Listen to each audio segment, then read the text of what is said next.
Jambo la mwisho, OIC, Organization of Islamic Conference, serikali ilijiridhisha kwamba Tanzania kujiunga na OIC hakuna shida yoyote, kama zilivyojiunga nchi nyingine ambazo si za Kiislamu. Waziri wa mambo ya nje akayazungumza hayo bungeni, kanisa likamkatalia waziri. Waziri baada ya wiki mbili akarudi bungeni akasema serikali haitaki kusikia kuhusu OIC. Haya ni mambo na mengine mengi ambayo Waislamu wanayo, ndio wameyasema, na si mambo madogo.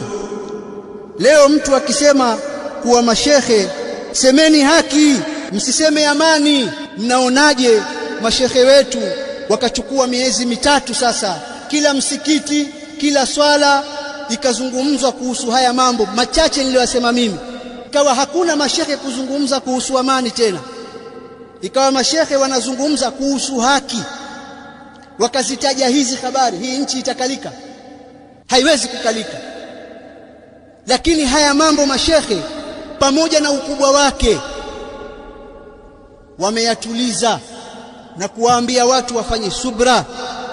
Mwenendo wowote unaweza ukaliharibu. Haya mambo ni mambo ya kawaida, yanaweza kubadilika huko mbele. Tusiivuruge amani yetu katika hali ya sasa. Ikiondoka amani hii hakuna mbadala wake.